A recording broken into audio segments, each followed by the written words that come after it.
You are live. Good. All right, good evening, everybody, and welcome to our Board of Education meeting for the month of May. We will start with a reading of the Open Public Meeting Statement, then the Pledge of Allegiance, and we will get right to recognizing our many students of the month and educators of the month. So, the New Jersey Open Public Meetings Law was enacted to ensure the right of the public to have advance notice of and to attend the meetings of public bodies, at which time any business affecting their interest is discussed and acted. In accordance with the provisions of this act and Board of Education Policy 0162, the Board of Education of the Borough of Bound Brook has caused notice of this meeting to be posted to the board office at Bound Brook High School and mailed or faxed to the Courier News, Bound Brook Borough Clerk, South Bound Brook Board of Education, and any person who has requested individual notice and paid the required fee. Please stand for the Pledge of Allegiance. Pledge allegiance to the flag of the United States of America, to the republic which stands, one nation, under God, indivisible, with liberty and justice for all. Mr. Dorsey, a roll call, please. Certainly. Mr. Bell. Here. Mr. Dawson. Here. Ms. Gazzino. Here. Ms. Carlton. Here. Mr. Zupko. Here. Ms. Musson. Mr. Minhas.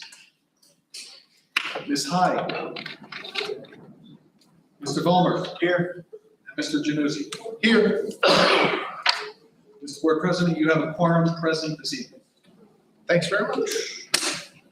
For President's comments tonight, which I will politely suggest to our President and Vice Presidents in case you have anything you want to add, Mr. Bell. I just want to say thank you to everybody who is here tonight to celebrate our students and educators of the month, but also a special thank you to everybody who participated in our third strategic planning meeting this past Monday. I think we had over 60 people in attendance, including representatives from our South Brook community and Board of Education, many teachers, administrators, parents, students, and I'm really excited to see the conclusion of that process as it culminates with our new 5-year plan for the district. So thank you again to the community for the participation, and thank you to all of our Board of Education members who were able to show up and participate as well. Anything special to add? Nope. That's it. You got it. Put me on the spot. All right, Dr. Freeman, how about Okay. Great. Good evening and welcome everyone to our March meeting. Boy, how the time flies. Seems like only yesterday we were in our school. At this time, I would like to call Dr. S. forward to speak of our Students of the Month for Lamont and Lamont Annex School.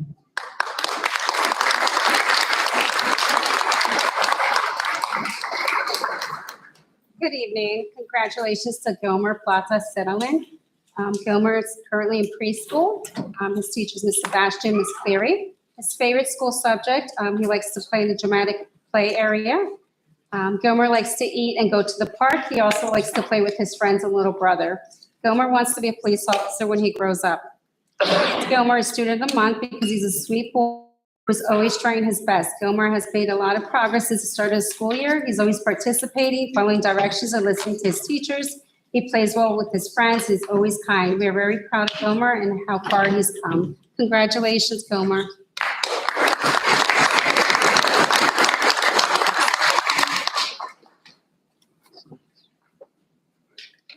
Congratulations to Diana Jose Torbio, currently in kindergarten class. Her teacher is Mrs. Formoso. Her favorite school subject is math. Favorite hobby is to play with toys and draw. Career plans is I want to be a vet when I grow up because I have 2 pets and I want to take care of them. Diana is an excellent student. She is respectful, responsible, and caring. Diana always tries her best and puts tremendous efforts in everything she does. She's a great friend, and she's always willing to help everyone in the class. Congratulations, Diana. Congratulations, Diana. That's a beautiful girl. Vamos a sacar una foto aquí.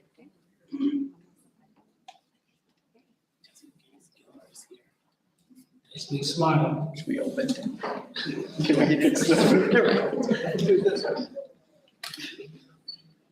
Good job.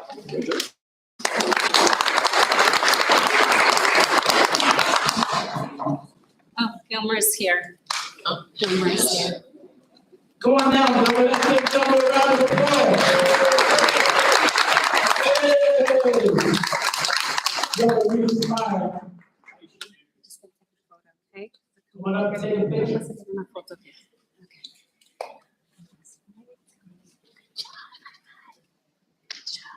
What a haircut. It's right in between us. You could hold it. Hey, bud. One more. Good job. Perfect.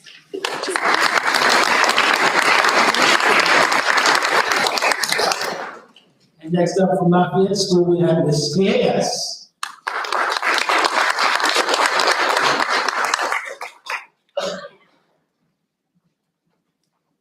Our first grade student of the month is Melania Caballero Hernandez. Melania.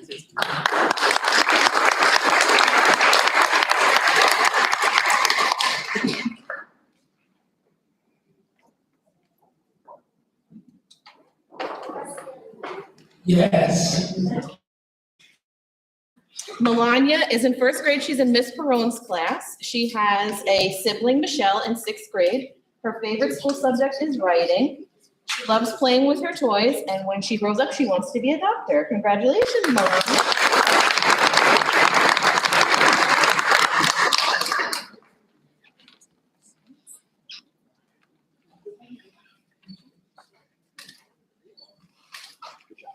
Here, sweetheart.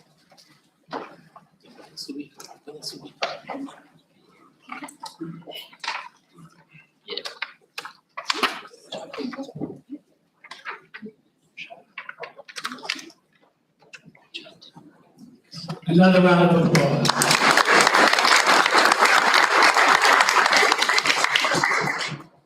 Our second grade student of the month is Sophia Calderon Santos.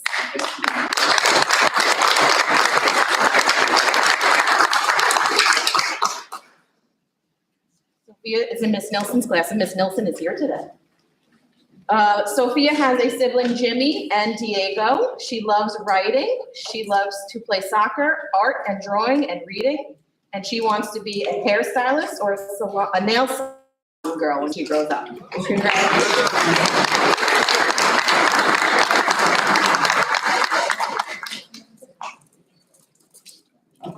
Oh, how nice. Good job. All right. Congratulations.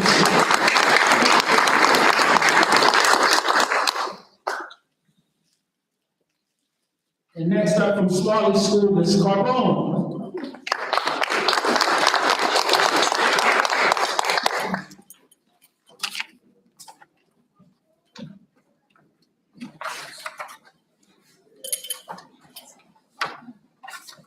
Okay, first up, we have Nicolasa Alonso Mejia.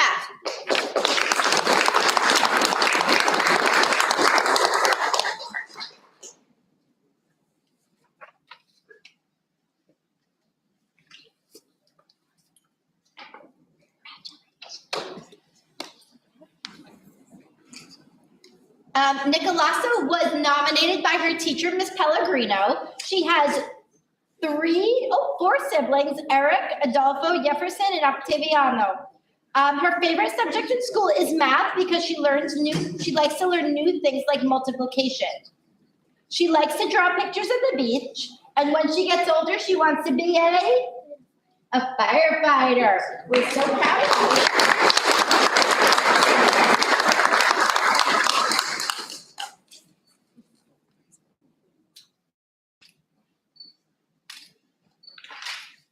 Congratulations.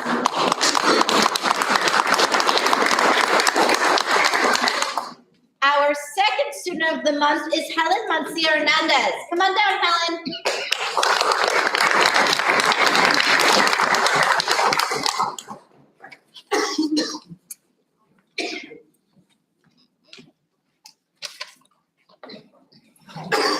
Helen has one sibling whose name is Jacqueline.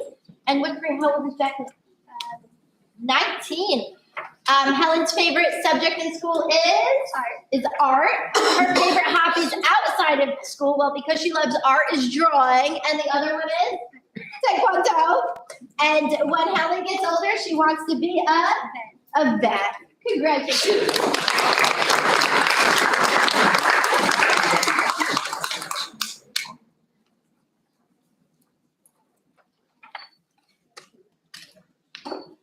Good job.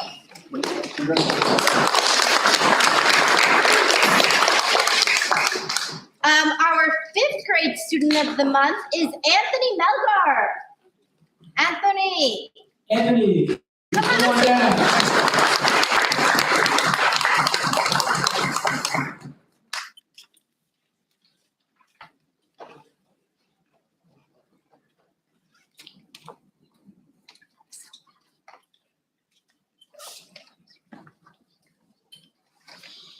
Anthony was nominated by his math teacher, Miss Kiefer, and his ELA teacher, Miss Lebowski.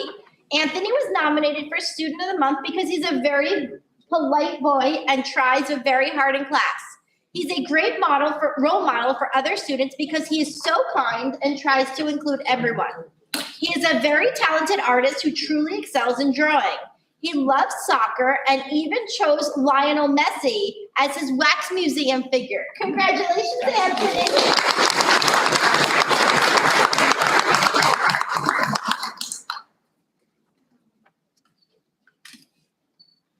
Good job.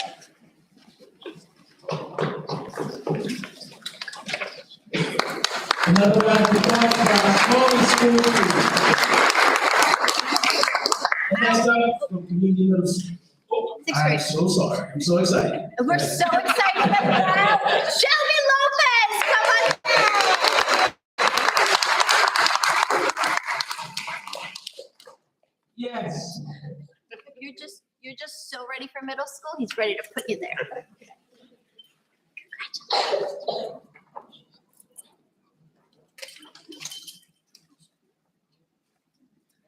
Shelby Lopez is in 6th grade and was nominated by her ELA teacher, Miss Petras, and her math teacher, Mr. Bayer. All of her teachers said that she puts a great deal of effort into all that she does. They say she was the sweetest person and she truly, truly cares about her classmates. She is commended for really focusing on her studies despite a lot of other things going around in the school and class. They say that her reading has grown so much over the past year and she's become so confident in reading out loud, and they are so proud of her. Congratulations.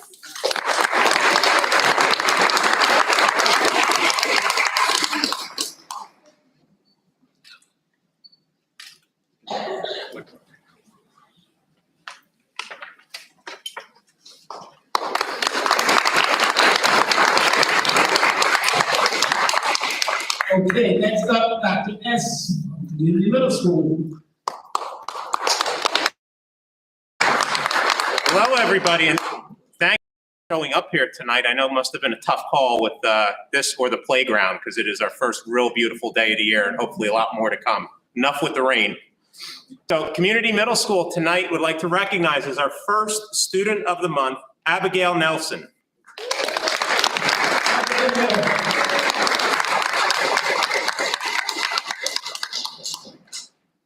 Abigail was nominated by her teachers, Kelly Barrow and Jennifer Gonda.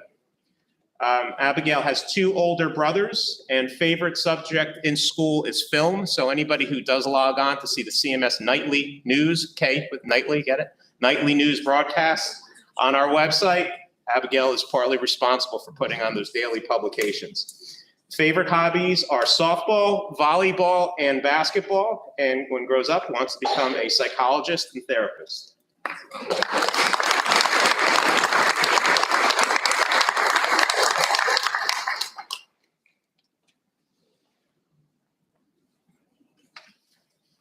Thanks. Good job. Congratulations.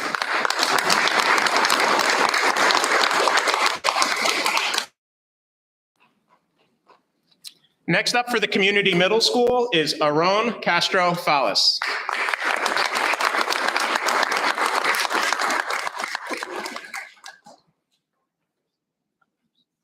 Aaron was nominated by his teachers, Miss Goldrosen and Mrs. Bennett. Aaron also has 2 brothers, one older, one younger, and favorite subject is math. I know you said that because it was me. I know, thank you. Favorite subject is video games on computer, or I'm sorry, favorite hobby, video games on computer, which I know a lot of parents are saying, oh yeah, but in this case, favorite subject might be coming in handy in the future because you want to work in cybersecurity when you grow up.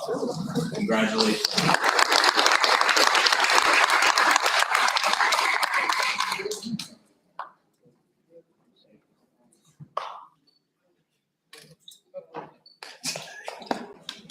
That's how you get the smiles. That was a good one. That was a great smile. Good job. Last and certainly nowadays, Mr. Smith. I don't look that smooth.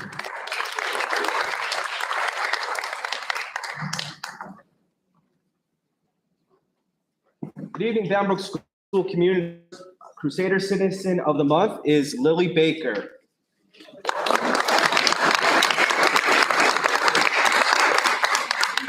Lily has two siblings, Emma Baker and Jonathan Baker.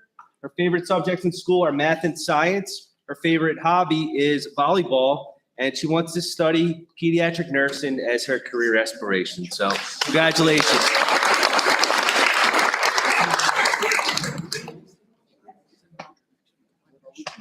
You're the center of this.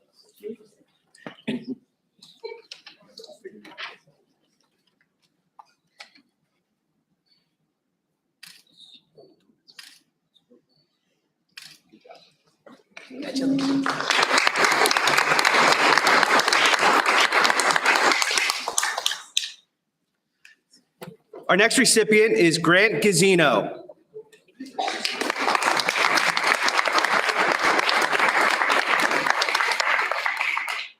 Okay, Grant is an only child and has no siblings. His favorite subjects in school are art and math. His favorite hobbies are football and spending time with his friends. And his future career plans involve athletics and engineering. So congratulations, Grant.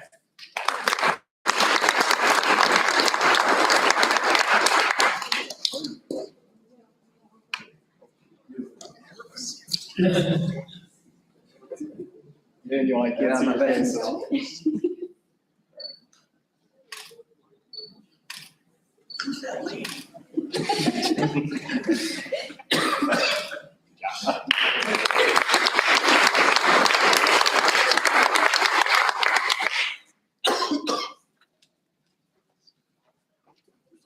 Our next recipient of Crusader Citizen of the Month is Matiba Saeed.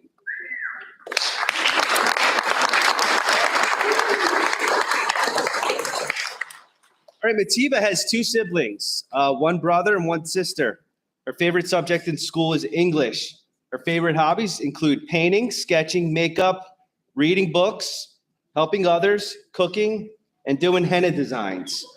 Her career aspirations include nursing and to further her education in the medical field. Congratulations.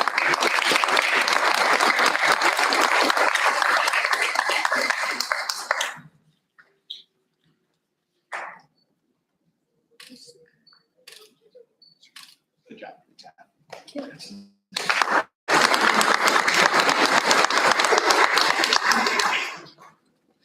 And last but certainly not least, our final recipient of Crusader Citizen of the Month is Makai Edwards.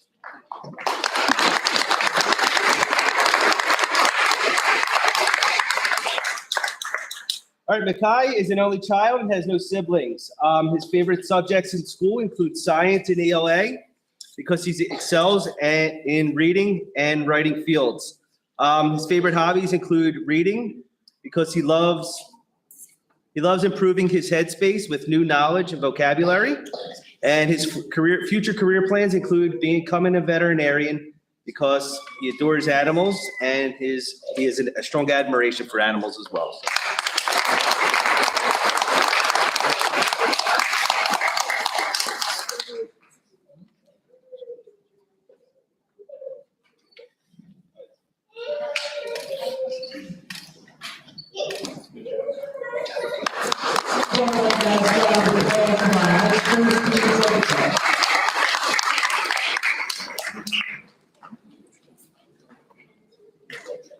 Okay, next up, we have our Educator of the Month.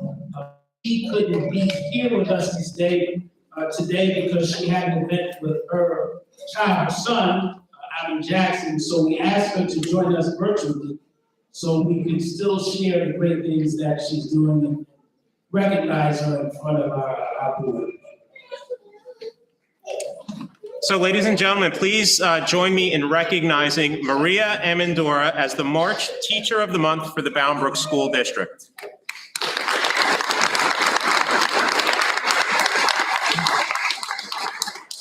So Miss A is a 7th grade math teacher at the community middle school and exemplifies what it means to be an outstanding and dedicated educator. Every time I walk into her classroom, I never know what to expect. Students are either working in groups, creating projects, sharing ideas, presenting to the class, working on individual math, education, learning pathways, and most importantly, are always engaged. Miss A regularly volunteers to teach summer school, extended learning programs at the middle school, home instruction. She's an educator for the high school alternative after-school program and works with high school seniors on their graduation portfolio. Yet Miss A always manages to set each week to offer extra help to her students at CMS. Miss A can often be seen cheering her students on at sporting events and club activities throughout the school year.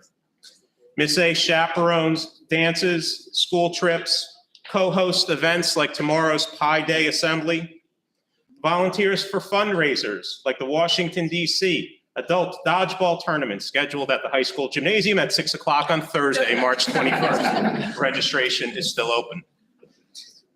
I'm sorry, Mr. Board President, you need to do it. 6 o'clock, March 21st, Thursday, high school gymnasium for all of you who want to attend.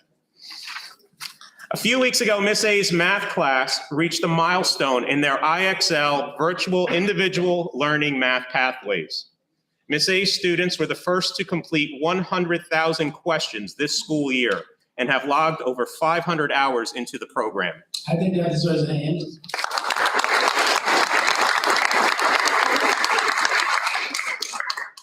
And thank you to Dr. Freeman, who celebrated our students in Miss A's classes with the pizza party, a mid-year party this month. They are most well-deserved. And for the record, Miss A's classes have just surpassed 120,000 questions answered. Recently, the community middle school was invited to participate in the Intergirls Spring Math Tournament at the end of April.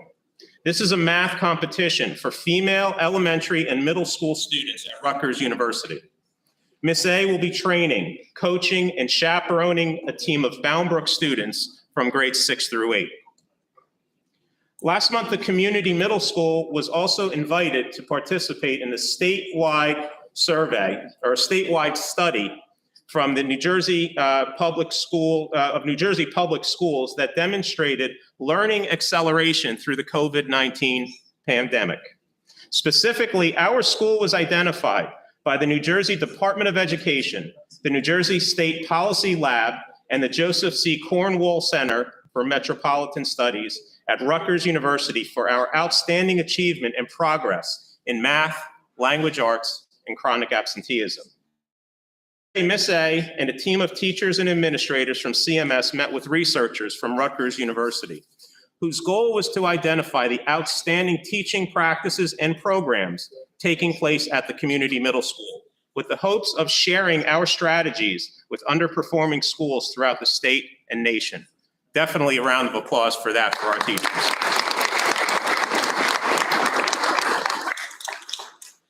It was a pleasure to hear Miss A and her colleagues enthusiastically discuss their teaching practices and experiences, to hear the pride in their voices as they share their students' accomplishments, as well as their personal sense of responsibility and duty to help our students develop and succeed.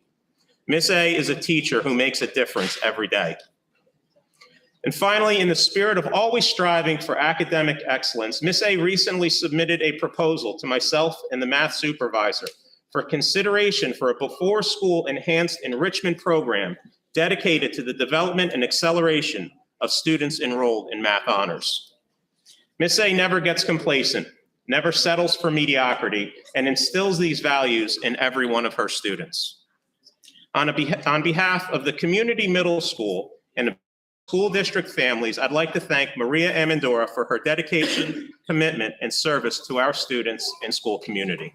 Thank you.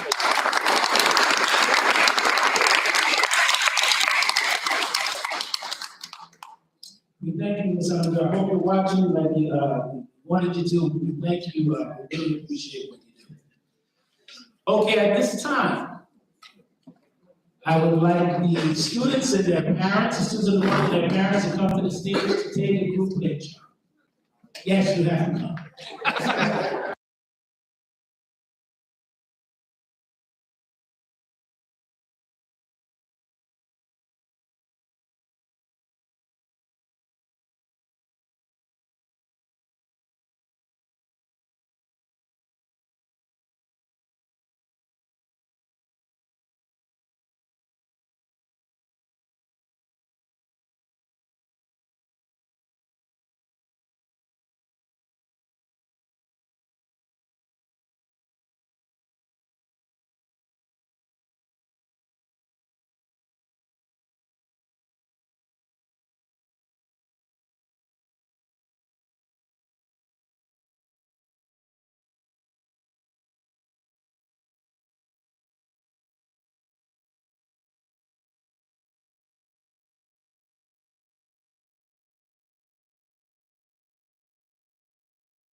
Just Or check like the you're au- my parent. We'll just check the audio. No eating or drinking in the auditorium. What are you talking about? We might have muted it.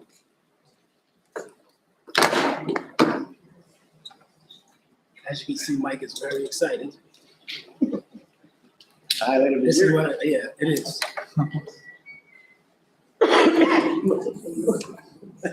So ready? Okay, good evening, everybody, and welcome to our annual budget presentation. We're pleased, very excited to present to you our 24-25 budget, which our entire team, including our Board of Education, our directors, our principals, supervisors, staff, who did I forget? I don't want to forget anybody. Our teachers, everybody collaborated together to put together what we think is a masterpiece of a budget that not only that meets the district needs, facilities and such, teachers, staff, and also most importantly, our students. The other thing is, I think it's important that we take time now to thank the people involved. This was 4 months of hard work, meeting after meeting, ironing things out, going back and forth, debating, spirited conversations, things to get to the point where we are today. So I want to thank the Board of Education. Let's give them a hand. Operations Committee on the direction of the gentleman with the shirt and tie there. That's very nicely done. Our principals for their hard work. Here, our directors. Of course, our business office. And our wonderful VA, Mike Gorski. He can't take the credit, so don't have to push it back on me, but he did a really outstanding job. Last year, we worked from a zero base, so we didn't have to go that far this year. However, there still was a lot of time, work put into the budget, so I wanted to thank everybody before we started. The other person that we have to thank are people. One is the governor and the Department of Education, because after many years of being severely underfunded, we finally are getting to the point where we're catching up. We're getting the money we need to put things in classrooms that we need to do what's best for our students. So I wanted to thank the governor, if you're watching, right? If you're watching, to let you know we appreciate it, and it's going to make such a difference here. So now I'm going to turn this over to the person who's been waiting for this for months to enjoy himself, Mr. Gorski.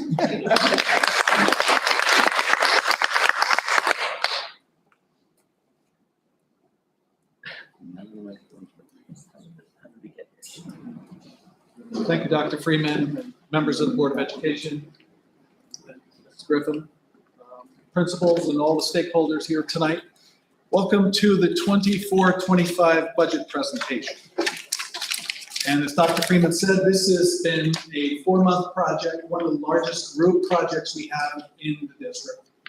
And the culmination is the presentation tonight and then the final adoption in April. We're pleased that, and confident that you'll appreciate what you see tonight.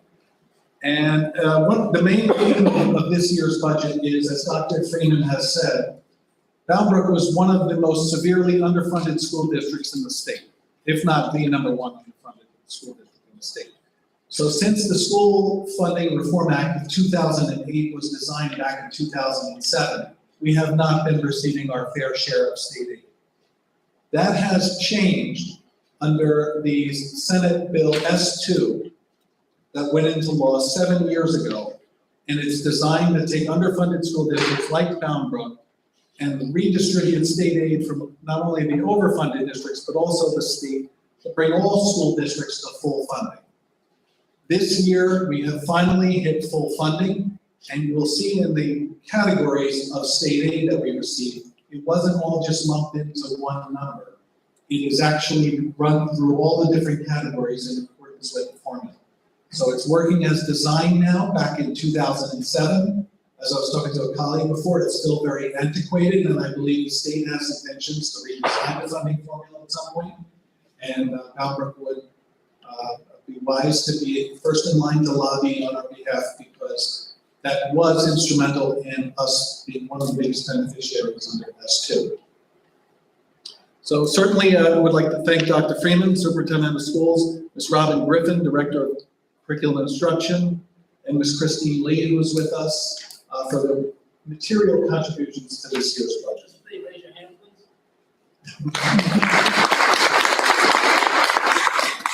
Also, thank you to the Board of Education members.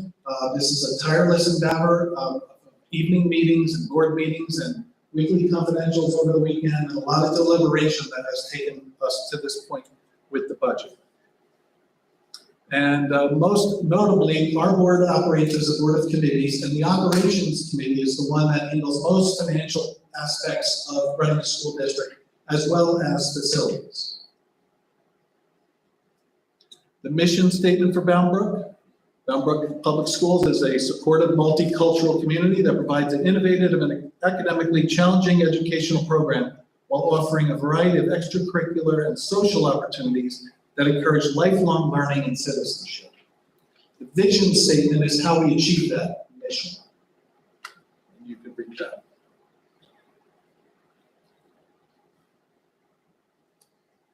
This budget was designed to satisfy board goals and district goals. The main board goal that we established this year was to have a new 5-year strategic plan. And as Dr. Freeman mentioned, we just concluded our 3rd meeting and we're waiting for the compilation of all that data. And the board will take action on it at a public meeting to adopt the 5-year outlook plan of where this district is going. And that's not just an administrative decree, that comes from grassroots community contributions at the strategic plan. And we believe we've heard from regularly about 40 to 50 people from this community that contribute greatly to where we want the district to go. And here's the district goals: to create a safe environment where students and staff feel comfortable taking risks and working collaboratively toward a common goal, and to fully utilize data through professional development to inform instruction and strengthen student achievement. This is our executive summary. To prepare a comprehensive budget meeting the needs of all students within the revenue constraints that we still face, meeting the needs of a projected 45 additional students, allocate an increased amount of resources into program and instruction. That area in particular has been starved for the last 7 to 10 years. And we are pleased to say that last year and this year, we are infusing a lot of revenues into the classroom where they belong. Expansion of curricular programs and staffing to broadly improve student performance. That's our #1 goal, is to push the needle on student performance here. We believe that the resources last year and this year will provide the fertilizer for that to occur. Budget for capital outlay projects required for health and safety. It's a responsible endeavor to appropriate monies every year to maintain the facilities so that you're not dealing with a major repair issue in years to come and have a bond referendum just dealing with repairs and maintenance. We do that in installments every year.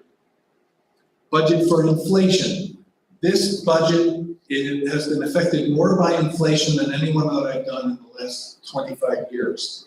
Every single account in this budget we've been presented with supporting information, taking the increases anywhere from 6 to 15%. And that's every category, some more than others, and we'll get to those. And develop a budget strategy that supports an educational program that meets the needs, learning needs of all students, while giving strong consideration to fiscal efficiency and the impact on the local taxpayer.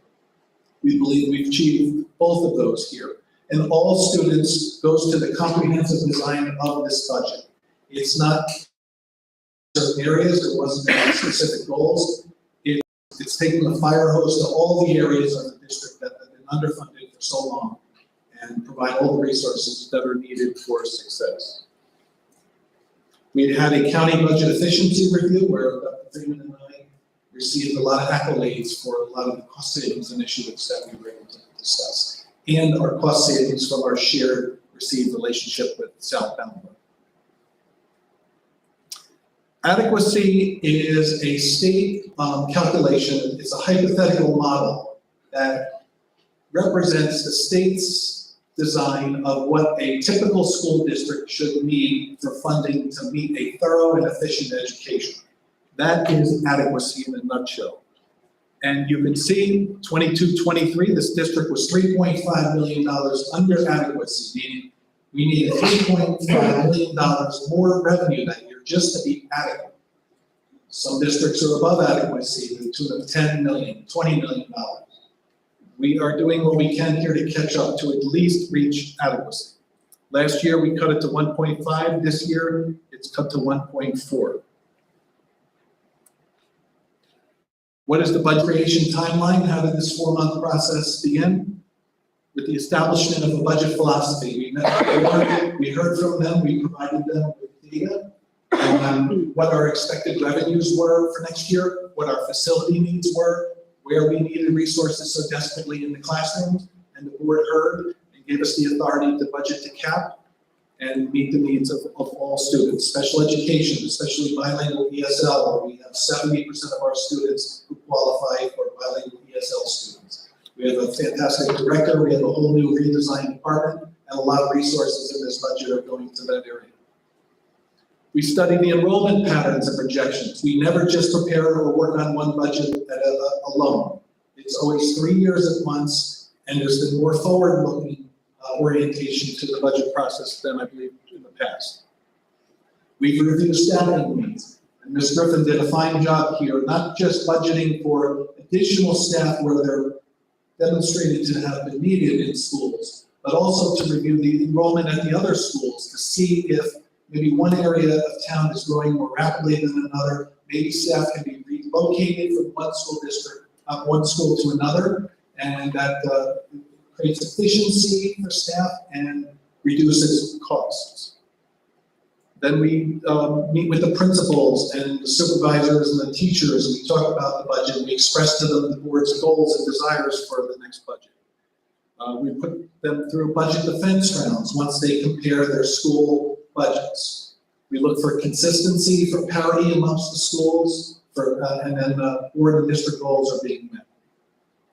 We then wait for the governor's budget address. State aid is released 2 days after the budget address. We receive our state aid award. That then defines the revenue picture, and we know exactly how much money we have to spend, and we have to match appropriations to revenues. Because unlike the federal government, our budget has to balance revenues and appropriations. We can't carry a deficit. And then the adoption of the tentative budget, hopefully we'll reach that level tonight. And then public hearing tonight, and then the final adoption is in April. So if there's any areas of this budget that the board feels could be defined better for the next meeting, we still have an opportunity to do so. Where does the money come from?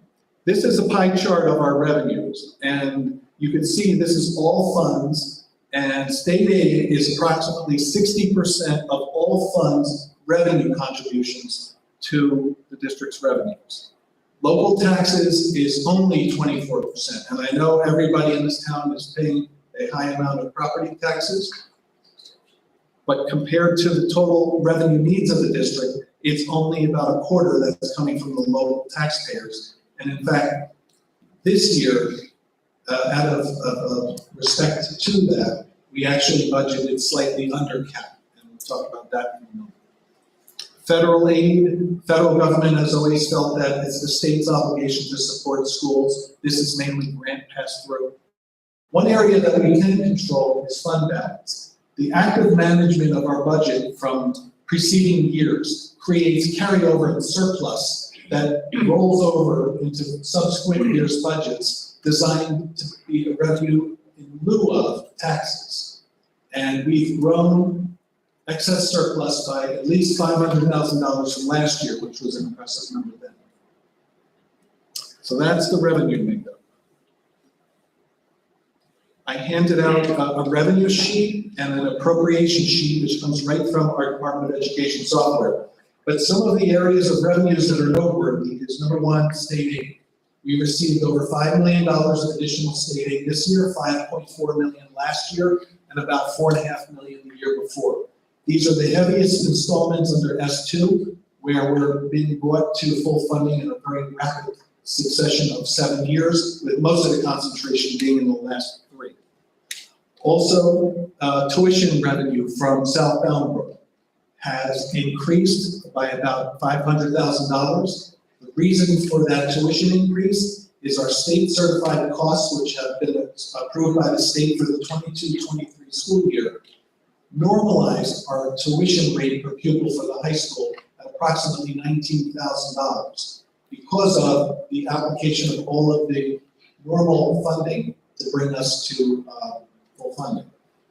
So that has caught up and has increased our per pupil tuition rate in the high school from approximately 14,000 to 19, which is a significant increase because of the limited number of enrollment that we have and also a very large infusion of state aid that's finally catching up. We appreciate all the efforts of South Bound to balance their budget under those difficult circumstances and reconcile the tuition. The general fund tax levy is calculated by taking last year's general fund levy, adding an automatic enrollment adjustment that the state calculates. Ours was about just under 30,000, then inflates it by 2%. And that is the 23-24 tax levy cap. Now, there is one other figure that could be added to that cap, which increases taxes, and that's a healthcare adjustment. We could have increased taxes by another $269,000 for a healthcare adjustment, but out of sensitivity to local taxpayers and out of planning for subsequent years' needs, especially with S2 and state aid expected to be flat in the future, we have chosen to let that money go into bank cap where it could flow into the next 3 years' budgets if needed, or it will expire in 3 years. Here's some reading information about S2, but basically it was a 7-year aggressive installment to give districts the full funding who are underfunded and to take some revenues away from those who have been overfunded for decades. Key facts on state aid. Equalization aid is the largest type of aid that we received, and it's designed by the state to support the district's adequacy budget, which we talked about before. And there's a calculation in the state aid printout called local fair share. And that's where the state of New Jersey looks at the ratables and the income levels from a community and determines how much they can actually contribute to their adequacy. And in situations like Boundbrook, where the ratables and the income are not as strong, the state will pitch in and bring you to adequacy through state aid.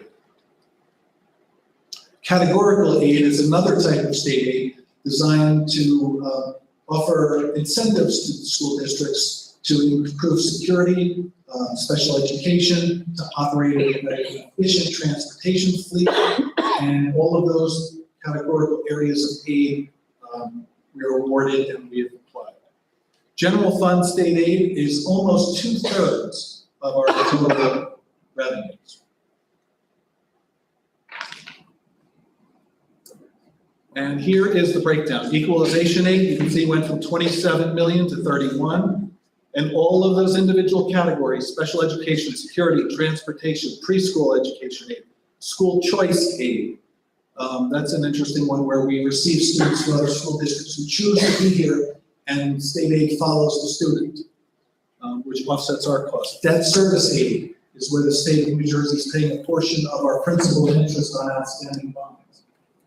And you can see that our total aid for all funds went up $5.1 million, 16%. That's a huge increase to adjust the budget to in 1 year. Where does the money go?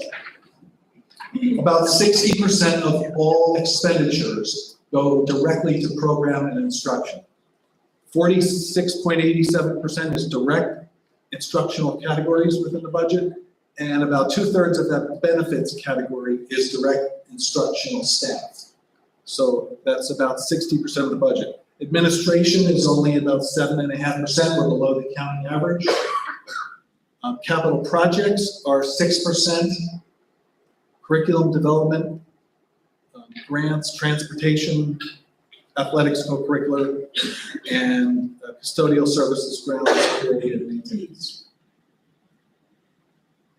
There's another handout for appropriation detail, but I would just like to go over some of the highlights for appropriations. Number one, salaries are going up throughout every category, not only because of a very fair labor agreement that was just reached and retro pay that's coming, but also because we're adding staff. We're reducing classroom pupil-teacher ratios as best we can with the facility limitations we have, and there are more staff and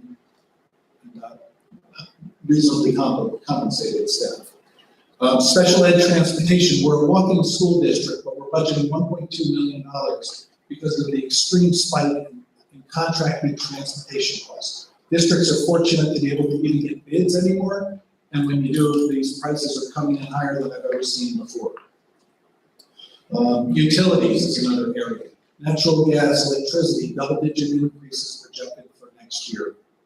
Maintenance, we have a lot of older facilities. Just to maintain them costs more than a more modern facility. Janitorial services are outsourced. This decision was made years ago, and we have now exceeded about $1.2 million in that appropriation line. Facilities, we are improving facilities. Every gang bathroom in this building is going to be replaced in next year's budget. Those are the original 1970 or earlier bathrooms. Textbooks, instructional supplies, out-of-district tuition, and health insurance are all areas of heavy increases next year. And health insurance is just one that we'd like to share our progress with because that's one of the largest items in the budget. Because of claims experience turning negative this year sharply, Horizon gave us a proposal for 17.45% increase in premiums. That's untellable. It's almost impossible to fit a number like that in a fixed revenue budget. So we asked our broker to go out and get competitive quotes and to continue to monitor the claims experience, hoping for improvement. Unfortunately, that didn't come, but an aggressive carrier, Aetna, came in, and they gave us a proposal for a 9.6% increase. Learning that from our broker, Horizon then reduced their 17.45% to 14, and then down to 9.32, which is where we are now. It is still a work in process. We still have about another month to get additional competitive quotes and hopefully get this number down lower.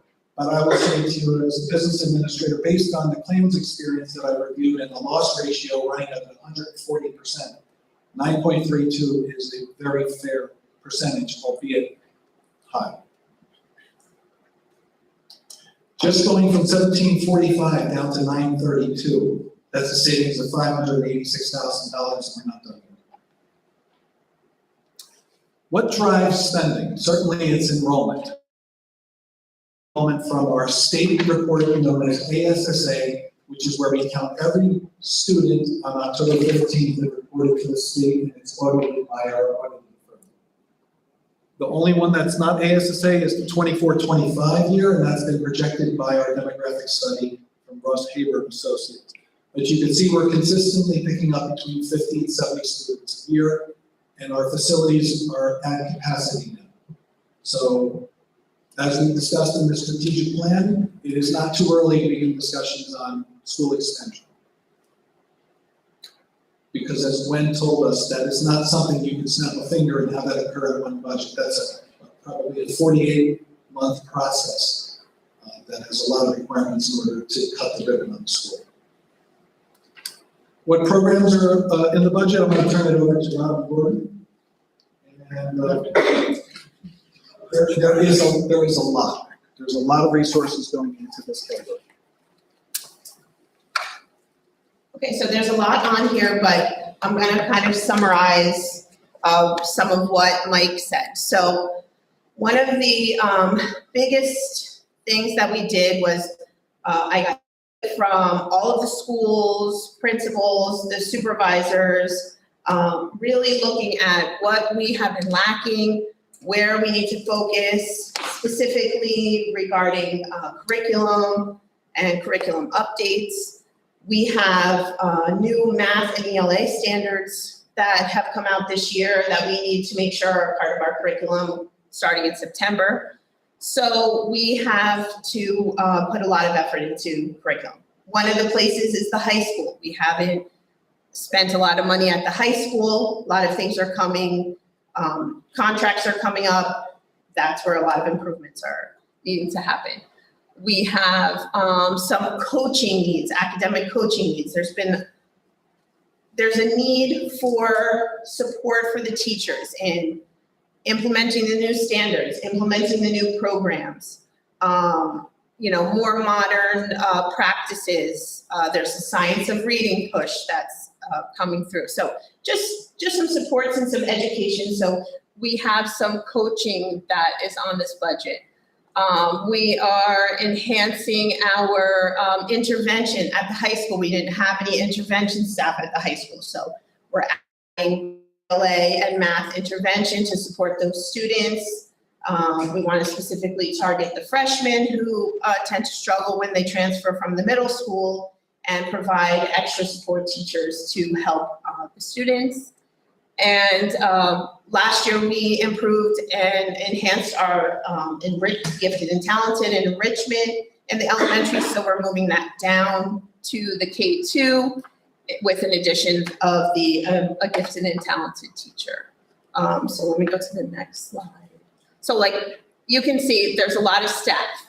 So we have the interventionist, coaching, gifted and talented, ESL and bilingual coaches. We have a PE teacher for the high school. Right now we have two male, correct me if I'm wrong, Ed, we have 2 males and a female phys ed coach, right? 3 male, female. So we wanted to, add another teacher there. It's always good to have another female if possible, but also for the needs of the students. And then we have a need in special education. We're hoping to get somebody who's bilingual. We have a lot are in need of bilingual services and ESL in addition to special ed. So we want to make sure we meet their needs. And that is also in the special education department, a bilingual learning consultant or psychologist. So for textbooks, like I said, high school is a major area. We're updating the entire high school science department. Everything's outdated. They need new materials. They are asking for it, and it's time. History at the high school as well, same situation, and high school math. And then when you implement new textbooks, new programs, of course, we also have to update our curriculum maps and make sure that they're ready for our teachers while infusing our new standards. And then at the very bottom there, all of those, besides what we're doing at the high school, we also have to do updates to all of these areas. K-8 ELA, K-8 ESL. We added French to Smalley, so we need to make sure that that's set up. We need to update the Spanish at the middle school, and then all of the other ones that I already mentioned. And then here, so like I said, we have to make sure that we have our standards updated. We have to make sure that we are using the new math and reading standards. We want to make sure that we're in compliance with gifted and talented, with our ELLs. We've also enhanced our before and after school programs, providing enrichment, especially at the lower grades, and enhancing our summer programs. We worked on that last summer. We're going to continue that this summer. And then we have some assessments, new assessments that we did. So we still are using Lincoln for the data warehouse, but we've added in the iExcel and iReady testing this year. We have a DIBELS universal screener for everybody in grades K to 3. Key Math is similar to the DIBELS for math. In some of the grades, we're still using DRA for students as needed. And then with all of this has to be professional development. So workshops, we're sending people out to professional development. We're bringing people in, we're bringing coaching in, and professional memberships. There's a lot of staff from all areas, not just teaching, that want to be a part of professional communities. So we want to make sure that we give them the professional membership so they can go to conferences, they can connect with other people in their departments in their fields.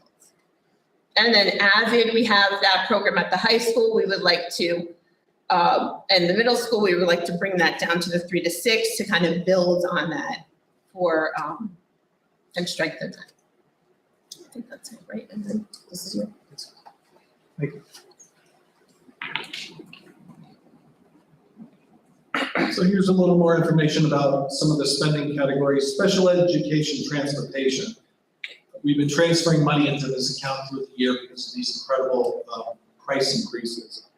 And we contract most of our special education transportation through the Somerset County Ed Service Commission. And the bids that are coming in through that commission have been extremely high, and that passes through the member districts. We did buy a new 54 passenger this year, thanks to the authorization of the board because it wasn't budgeted, and also a 24 passenger bus. Those are helping our fleet, and we'll take back some of these routes. What's included in the budget? Well, from a capital improvement and equipment standpoint, we are, as I mentioned, renovating every bathroom, every gang bathroom that's in this building. And ignore that price for now because it's a very conservative number. When we go out to bid, it's surely to come in under that, but we don't know at this time. Bids haven't all been all over the place also, so I was told by the architect, plan a little on the higher side, you can always just roll the surplus. High school field house paving, high school flooring, high school field grooming machine. Where districts have a turf field like we're fortunate to have, it serves very well to have a grooming machine, which is kind of like a Zamboni, and it goes over it and it smooths the pellets and it beautifies and freshens the field, and also it increases its longevity when maintained frequently.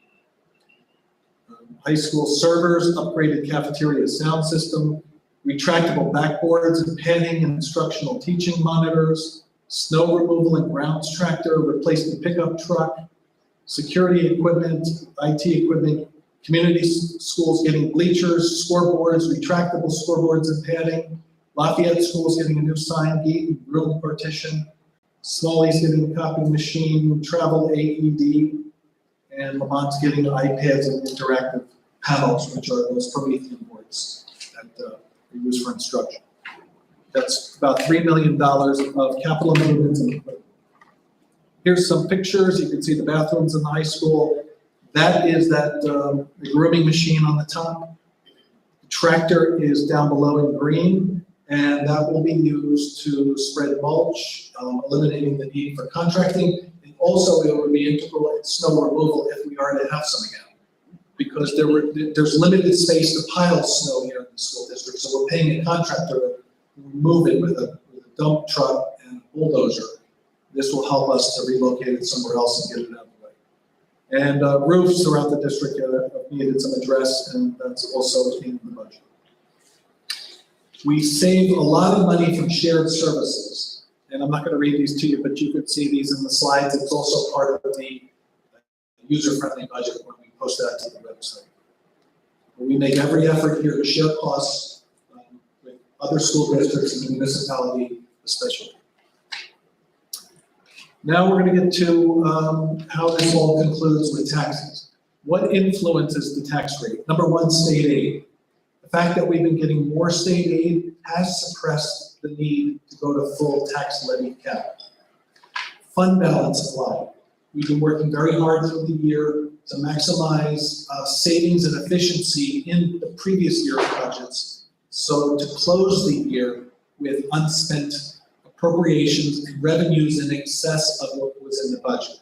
We've accomplished that to a great extent. That carries over and recycles for the next budget year in lieu of taxes. Ratables. The school tax rate is calculated by taking the school tax levy and dividing it by ratables in town. And the ratables are being reassessed every year in Bound, and they continue to grow. That suppresses the school tax rate. And increased student enrollment certainly has an effect on appropriations, especially when you get to the tipping point where you have to plan for school expansion. We're very pleased that this year's budget, because of the increase in ratables, because of the district's intentional banking of $260,000 and not adding it to the levy, we have a school tax decrease from 1.2 last year to 1.165 for 24-25. And that will save the average assessed home in the borough of $418,501, $140 of school tax. And that concludes our presentation. It's a very comprehensive budget. It's providing a lot of resources in program and instruction and curriculum. It's also meeting the needs of maintaining schools responsibly. And it does it efficiently and under count with a school tax reduction. So this really is a beautiful budget. I want to thank Dr. Freeman for his vision with all of the areas in the budget and his support through this challenging process.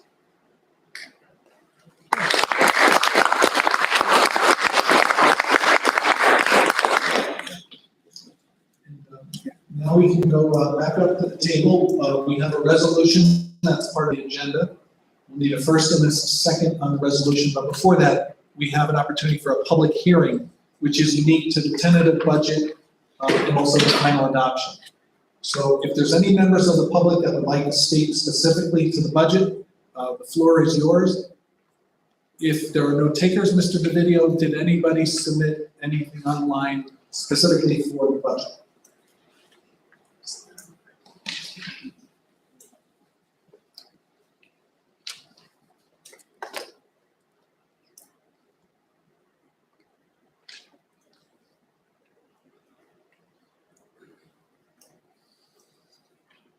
Check everything. And everybody's encouraged to ask any questions you have about the budget. This is your budget, and we're here to serve as the inform and answer any questions. I am not seeing anything online. Thank you. All right, then that closes the public hearing. If no one is interested, and then we'll resume our spot back at the table. Thank you. It must be safe. I need one question. You must be.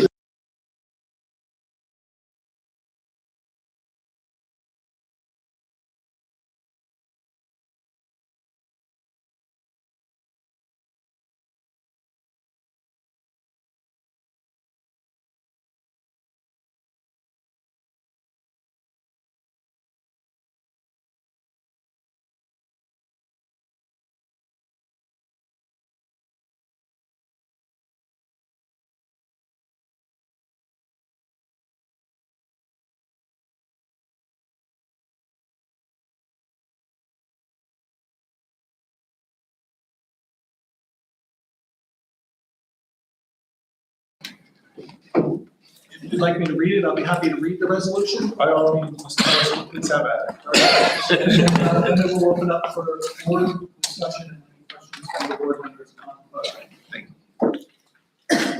Bear with me, this is a little lengthy. As recommended by the superintendent of schools, be it resolved by the Bound Board of Education that the 24-25 tentative general fund budget be adopted in the amount of $55,216,920 and the tentative general fund local tax levy in the amount of $13,965,571 and the tentative special revenue fund in the amount of $3,364,616 and the tentative debt service budget in the amount of $1,663,864 and the tentative debt service local tax levy in the amount of $777,065, whereby the tentative 24-25 budget totals $60,245,400.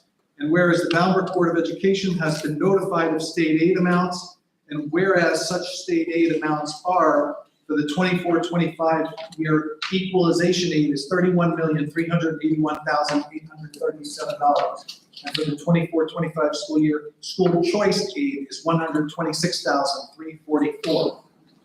And for the 24-25 budget, categorical special education aid is $2,241,787. And for the 24-25 categorical security aid is $1,049,044. And for the 24-25 budget, the categorical transportation aid is $155,401. And for the 24-25 budget, the preschool education aid is $2,796. And for 24-25, the debt service aid is $886,788. And whereas the Bound Board of Education has estimated a state aid amount pursuant to application for the 24-25 school year, the estimated extraordinary aid amount is $300,000. And whereas policy 6471 and NJAC 6A23A-7.3 provides that the Board of Education shall establish in the annual school budget a maximum expenditure amount that may be allotted for travel and expense reimbursement for the 24-25 school year. Now therefore be it resolved that the Bound Board of Education hereby establishes the school district annual travel maximum for the 24-25 school year at a total of $57,500. And be it further resolved that the school business administrator shall track and record these costs to ensure that the maximum amount is not exceeded. And whereas due to consistent student enrollment growth, instructional staffing and program needs, facility needs, and other priorities set forth by the superintendent of schools, the Board of Education is budgeting to maximum spending authority, which shall include an automatic enrollment adjustment to cap of $21,075, but shall not include the $269,843 healthcare cost adjustment, which will instead be added to the bank cap. The district is not applying any previous year's bank cap to this budget. Now therefore, let it be resolved that the superintendent of schools and the business administrative board secretary file the required documents with the county executive superintendent of schools. May we have a first and a second, and then open it up for board discussion. Motion. Second. Mr. Zupko and Ms. Carlton, thank you. Mr. Januzzi, I turn it over to you for board discussion. No, any questions regarding the budget? Not a question, but just a congratulations again for all the hard work of the administrative team and to the business folks. Blown away by everything that you guys have done. I really appreciate it. Thank you again. I do have a question, sorry.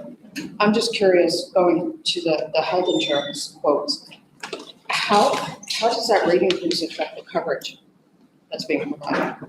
The rate increase has no effect on coverage. The coverage is defined by the policy and a lot of the labor agreements for coverage types. Those are maintained. It's just the carrier that we're soliciting quotes from. Kind of like, for an example, we have to provide a COLA, and we're shopping between Coke and Pepsi.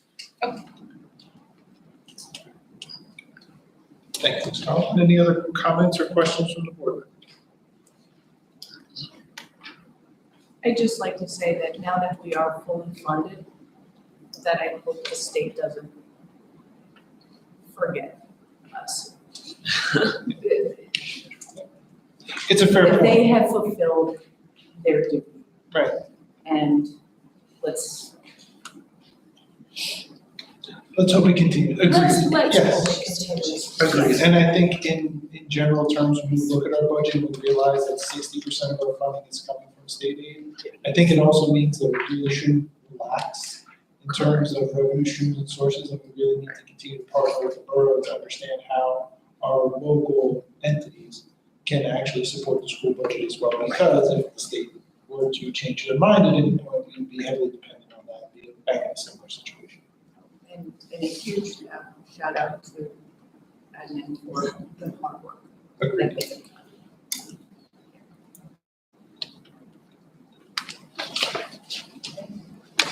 Seeing no other comments or questions, do we want to do a roll call vote, please? Yes, sir. Mr. Bell? Yes. Mr. Dawson? Yes. Ms. Guzino? Yes. Ms. Carlton? Yes. Mr. Zupko? Yes. Ms. Mussin? Yes. Mr. Minhas? Ms. Hyde? Yes. Mr. Fulmer? Yes. And Mr. Januzzi? Yes. Motion passes, and let it be known for the minutes that Ms. Mussin and Ms. Hyde are here. And So, thank you. Thank you. Motion passes. So we are up to item number 3, student board member report. Anything you'd like to add tonight? Two things. So this week is NJGPA testing, and I just wanted to just basically say that that the admins of the Bound High School have been putting in a lot of effort towards making sure our students succeed, and I hope it pays off in the coming months when those results come.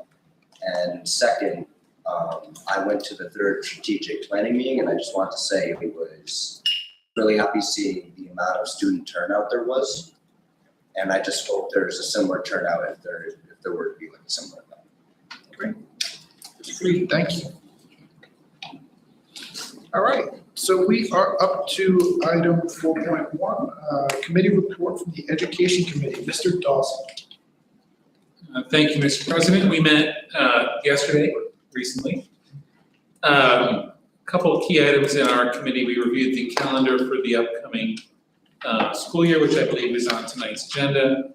We also reviewed the mid-year assessment data from IXL and iReady, and looked at some areas where we're really proud of the growth and some areas where challenges still persist. And we also spoke about the benefits and the drawbacks of assessing students online, practicing work online. It's always two sides of it.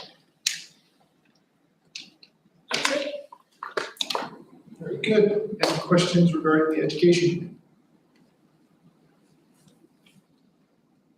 All right, Mr. Bell for governance.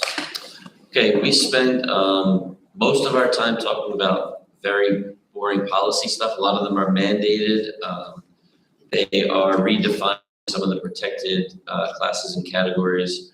So that's most of the updates that were there. We also discussed a proposal for a club that you may have noticed was pulled from tonight's agenda because it's a national organization that has a pretty specific mission statement. So we just want to clarify things a little bit more. And we're thinking quite possibly from now on that new clubs will be brought before the committee before they're put on the agenda so that we can review what they are and what their mission is going forward. All right. Thank you, Mr. Bell. Any questions for governance? All right. Hearing none, we are at Human Resources. Where are you at, Kelly? Joanne is doing the committee report for Human Resources. Sue? I took limited notes. We reviewed open positions. There were 3 workers' comp issues that have been reviewed. I believe it was Dr. Freeman at King, how many? 7. There were 7. Seven prospective employees who showed interest in coming to join us in Bound Brook. They're working on an onboarding process using Frontline. And notes.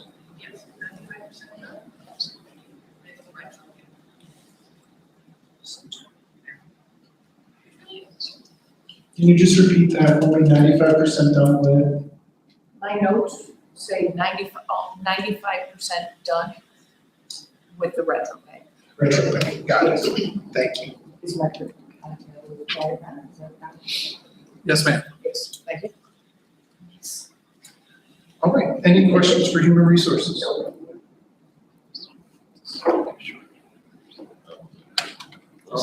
Mr. Zupko for Operations. So, Mr. President, this is probably the shortest operations I get it. That's good because we just spent 45 minutes Yes, talking so about Mr. Gorski stole my entire thunder. The operations are basically to approve the incredible budget, and that's it. Oh, I mean. There you go. Any questions for Operations? Excuse me, Mr. Giudice. Yes. We also discussed at operations, the final approval and execution of the 4 route grants that has applied for and been notified that we were gonna get an award from the state. So those are fully executed now, signed off by the state, signed off by the school district. And the next steps in that process now are to work with professionals to put together bid specifications for the replacement of those boilers and related hot water heaters. Go out to bid, make the awards, and hopefully get all of those encumbered in this year's budget. Great, thank you for the addition. It's really exciting to see that all coming to fruition now. Any other comments or questions on operations? All right, Sue, for SCESC. We have a meeting next month, the first Wednesday of April, so nothing to report on. Got it. So we are now done with committee reports. We are at item number 5, open to the public for agenda items only.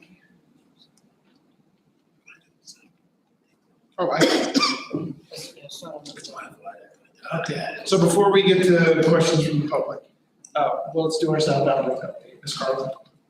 Thank you, Mr. President. We discussed providing an update on what's happening in South Bellbrook in the spirit of transparency. So there's a few items I wanted to share that we're proud of. Dr. Goki has a quilting club in school. She takes her lunchtime and she has about between 20 and 30 students who participate. And they were recognized in the first quarter edition of Quilt Folk magazine. There's a nice little write-up about them.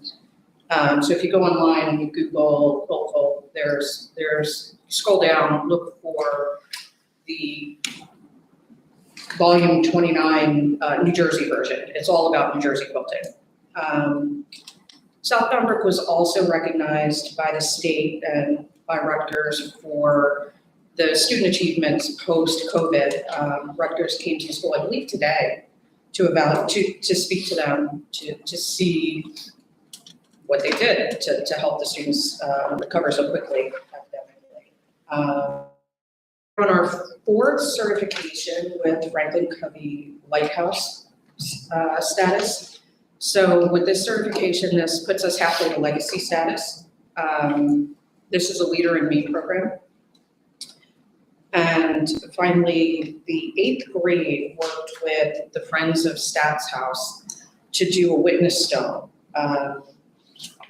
They did research and presentations, and they chose to research Henry Stats, who was a slave, and then together with the Witness Stone project, they had a stone laid. So that's it. Great. Thank you very much. So now we are open to the public for agenda items. Is there anybody in the room that would like to approach the microphone, make a comment? Seeing none. Nothing online? Not the last time I checked. Okay.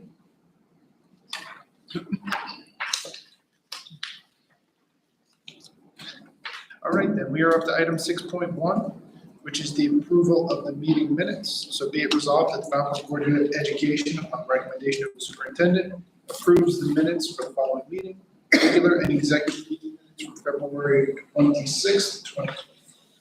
Have a motion? Motion. Thank you, Mr. Ballard. Second? Second. Thank you, Ms. Musson. Any discussion? All right, hearing none, can we do a roll call, please? Mr. Ballard. Yes. Mr. Dawson. Yes. Ms. Gazino. Yes. Ms. Carlton. Yes. Mr. Zupko. Yes.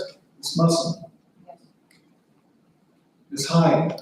Yes. Mr. Ulmer. Yes. And Mr. Januzzi. Yes. Motion passes. Thank you. Item 7.1, be it resolved that the superintendent recommends for approval the resolutions as outlined in district personnel resolutions.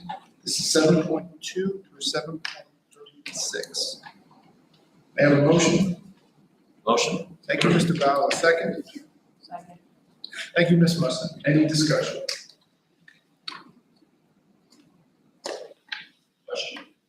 Yes, Mr. Ballmer. On a couple of items, on 7/16, 7/32, 7/35, we're approving conferences that have already taken place. Is there any reason why these cannot be done before board meeting? That's our intention. Sometimes what's happened is, Nick is new, so he found that conference after he had come here and submitted, but in one, we had someone find the conference and pay for it. We wanted to get on the board agenda, but that's one of the things we're working on is making sure we get it approved before they actually go to the conference. And the other two are, on 7:30, 2:35, to Middlesex. There's no cost. I think it's $200 cost. But they were February 28th and 29th. Right, same concept. Originally because it was part of we weren't gonna put it on as professional development, but we saw, after we spoke to representatives that we should put it on professional development, so the teachers got credit for it, so that's what we did. 7:31, do we pay for these in advance or are they billed after it takes place? 7:31? 7:31, the other conference that Danielle Rodriguez is approved to go to, but she submitted a letter of resignation and she won't be here. So are we paying for her to go to something that she's not going to be here for?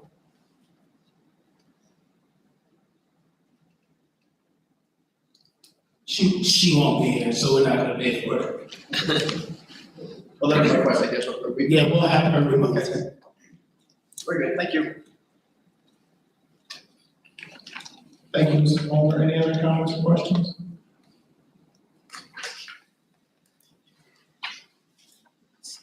Do we need to do anything specific with 7.31, or are we just going to do that administratively after? Mike, I would recommend if it's the intention not to vote on 7.31, we will vote on all personnel items to the exclusion of 7.31. I think we still have time to vote on that before it actually occurs. So if we move that to April, it's not. We still can do it before the training occurs.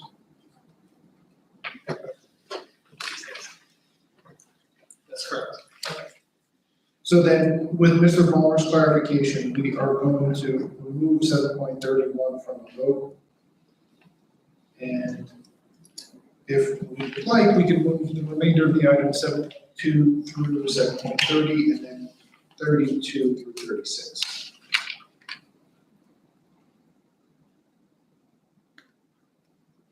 Can we have a roll call, please, Mr. Koshin? Yes, sir. Mr. Bell?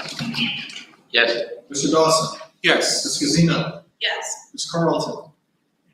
Abstain 7.8 and 7.18 to 7.37, and yes to everything else. Thank you. Mr. Zupko? Yes. Ms. Musson? Yes. Ms. Hyde? Yes. Mr. Palmer? Yes. Mr. Janussi? Yes. Motion passes. Thank you.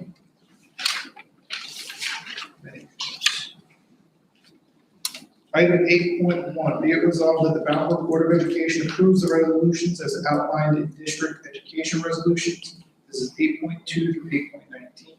Have a motion? Motion. Thank you, Mr. Dawson. A second. Second. Thank you, Mr. Zupko. Any discussion?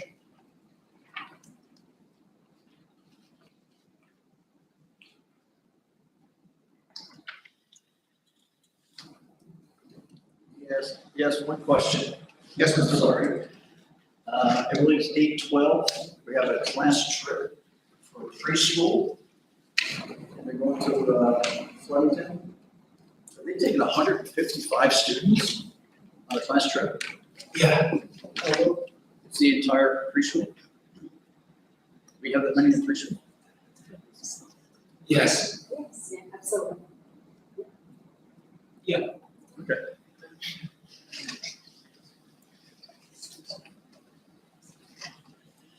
Thank you, Mr. Palmer. Any other comments or questions? Just a comment on, I can't let this go. Incubation program for Lafayette to School Chicks. Love it. Very good. Phenomenal. I say every school should have it. I just wanted to say, no, it's great. Until you see the cost. My kids have experienced this and it's really, if nothing else, it fosters kindness. The kids who realize that these are living creatures and just want to say kudos. Very good job. And I just wanted to add to, just saying, you can tell it's spring because all the class trips are coming around and just love to see them.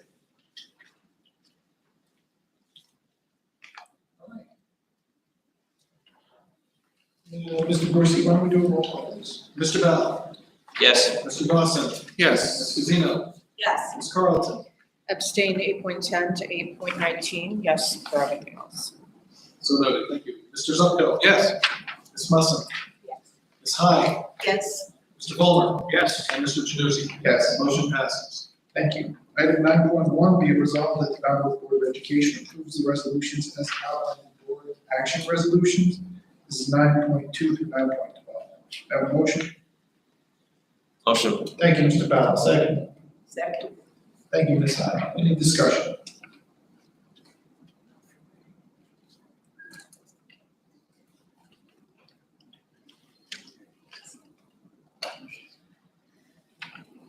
Because I just love the fundraiser ideas.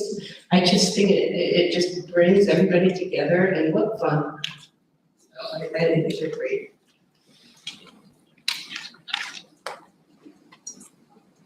Yes.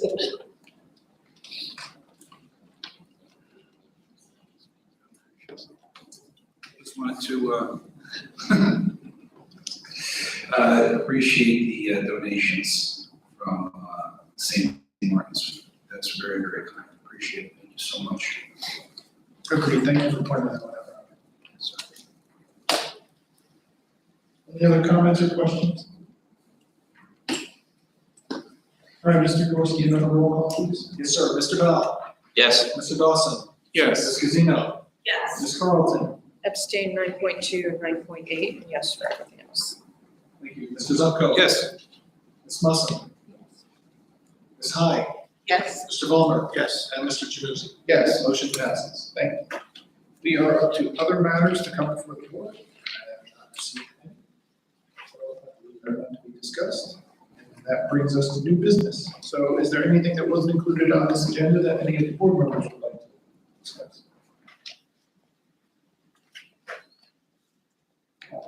Then we are open to the public for discussion. Anything online? Nope. Anything from the room? All right, then, we are moving to go into executive session, so be it resolved that the Mount Board of Education enters executive session as allowed by NJSA 10-4-11 for the purposes of 1 and 3. 1 and 3. Thank you, Mr. Ballard. I have a motion. Motion. Thank you, Mr. Ballard. Second. Second. Thank you, Ms. Guzia. All in favor? Aye.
You're unmuted. You're good to go.